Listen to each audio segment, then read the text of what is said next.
नमस्कार दोस्तों, आपका हमारे चैनल पर स्वागत है। जैसा कि आप सभी जानते हैं, हम आप लोगों के लिए टेक और टेलीकॉम के लेटेस्ट अपडेट लेकर आते हैं।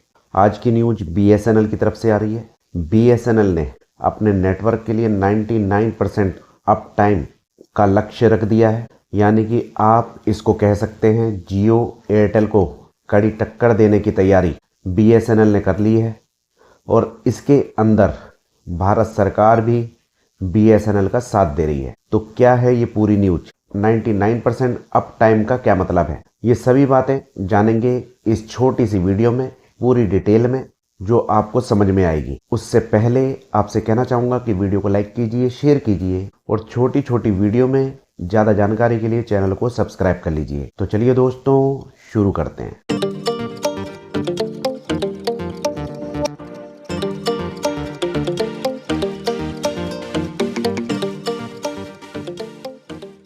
दोस्तों, आपको बताना चाहूँगा कि बीएसएनएल ने अपने नेटवर्क को 99% अप टाइम का टारगेट बना लिया है।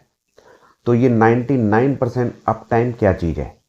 तो आपको बताना चाहूँगा कि बीएसएनएल का 99% अप टाइम एक तरह का गोल है, एक लक्ष्य है। इसके अंदर अप टाइम का मतलब है कि नेटवर्क की उपलब्धता, यानी कि जैसे कि लाइट चली जाती है तो टावर बंद हो जाते हैं, या किसी और वजह से भी टावर बंद हो जाते हैं, नेटवर्क नहीं आ रहा है, आपकी कॉल ड्रॉप हो रही है, इंटरनेट की सही स्पीड नहीं मिल रही है, इस तरह की बहुत सारी दिक्कतें होती हैं अप टाइम डाउन होने की वजह से। फिलहाल में बीएसएनएल का अप टाइम है 95%। 95% के अनुसार अभी बीएसएनएल की लाइट जो जाती है, टावर बंद हो जाते हैं, वो है 35 घंटे के करीब, महीने में आप मान सकते हैं। बीएसएनएल चाहता है इसको 99% करना, यानी कि फिर टावर जो बंद होंगे 5-6 घंटे के लिए ही होंगे पूरे महीने में। यानी कि अगर आप इसे रोज की एवरेज में मानेंगे तो 5-10 मिनट 20 मिनट के लिए अगर बंद हो गए तो हो गए। वो भी कभी क्या होता है कि ट्रांसफार्मर हीट हो गया या कोई चीज़ हीट हो गई तो ऑटोमेटिक कट करी जाती है, कुछ चीज़ें बदलने के लिए, कोई ख़राब हो गया तो बीएसएनएल ने अपना अप टाइम 99% करने का लक्ष्य बना लिया है। अभी फ़िलहाल में 95% है। तो इससे फ़ायदा ये होगा, आपकी कॉल ड्रॉप नहीं होगी, नेटवर्क रेगुलर मिलता रहेगा आपको, इंटरनेट बंद नहीं होगा, इंटरनेट की स्पीड अच्छी मिलेगी। लेकिन बीएसएनएल ने ये लक्ष्य बनाया क्यों है? तो इसका कारण है बीएसएनएल के पास स्टाफ की कमी। तो आपको बताना चाहूँगा, जैसा कि बीएसएनएल ने वीआरएस दे करके बहुत सारे स्टाफ को छुट्टी दे दी थी, या आप कह सकते हैं स्टाफ की कमी करी थी, क्योंकि स्टाफ बहुत ज़्यादा था बीएसएनएल के पास।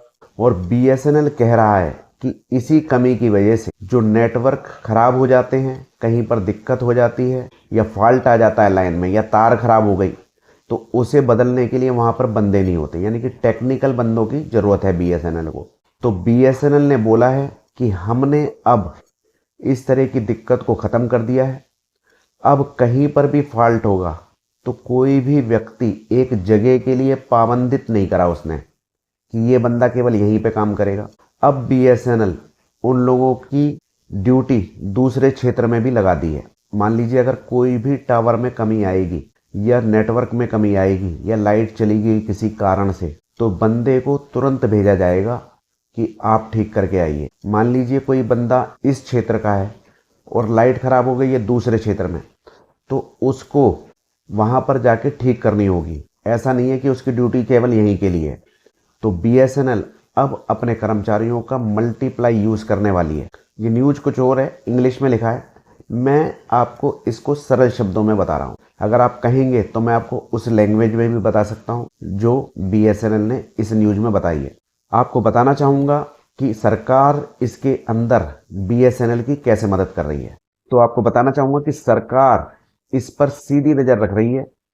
जैसे कि नेटवर्क कहीं पर डाउन हो गया और कंप्लेंट आई, तो उसको ठीक करने में कितना समय लगने वाला है, तो उसको नोट किया जाएगा। बंदा अगर अपने क्षेत्र से दूसरी जगह जा रहा है तो कितना उसे समय लग रहा है, ये भी नोट किया जाएगा। कितनी देर नेटवर्क की उपलब्धता है, ये देखा जाएगा। सर्विस की क्वालिटी पे ध्यान दिया जाएगा। मान लीजिए कोई तार बदल दी, उसके बाद पता चला 2 महीने बाद वो दोबारा ख़राब हो गई, तो इसके ऊपर ध्यान रखा जाएगा कि ये चीज़ पहले बदली थी, अब दोबारा कैसे ख़राब हो गई। तो जो कर्मचारी हैं उनकी जवाबदेही तय कर दी गई है। अगर कहीं पर भी दिक्कत आती है तो उस पर सरकार नज़र रख रही है और उस एरिया के स्टाफ से भी पूछताछ होगी और पर्सनली उनसे रोज़ फीडबैक लिया जाता है। जैसे कि मैंने आपको 2 दिन पहले एक न्यूज़ में भी बताया था। पहले क्या होता था कि महीने के महीने 3 महीने में फीडबैक लेती थी सरकार। अब प्रतिदिन फीडबैक भी लेती है कि आप किस तरह से काम कर रहे हैं।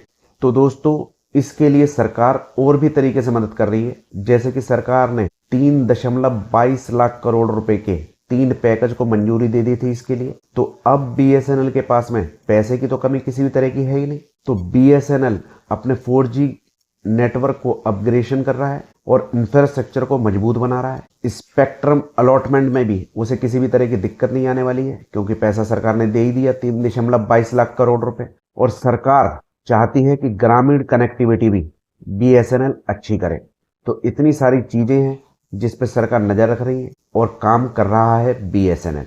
तो दोस्तों, अगर बीएसएनएल 99% का लक्ष्य हासिल कर लेता है तो और कंपनियों को सीधी टक्कर देने लग जाएगा, क्योंकि नेटवर्क हर जगह मिलने लग जाएगा, डाउन नहीं होगा। अभी कमेंट में ही मुझे कई लोग बताते हैं कि 15 दिन से नेटवर्क नहीं आ रहा है, 10 दिन से नेटवर्क नहीं आ रहा है। तो इस तरह की प्रॉब्लम जल्दी सही होंगी और कस्टमर का विश्वास जीत लेगा बीएसएनएल। और जब कस्टमर खुश हो जाएगा तो और लोग भी नंबर पोर्ट कराएंगे बीएसएनएल के अंदर, ग्राहक बढ़ जाएंगे। तो दोस्तों, ये थी बीएसएनएल की एक न्यूज जो मैं आपके लिए लेके आया सरल शब्दों में। आपको कैसी लगी कमेंट में बताइए। अच्छी लगी हो लाइक जरूर कीजिए, शेयर कीजिए और छोटी छोटी वीडियो में ज़्यादा जानकारी के लिए चैनल को सब्सक्राइब कर लीजिए। आज्ञा दीजिए, नमस्कार।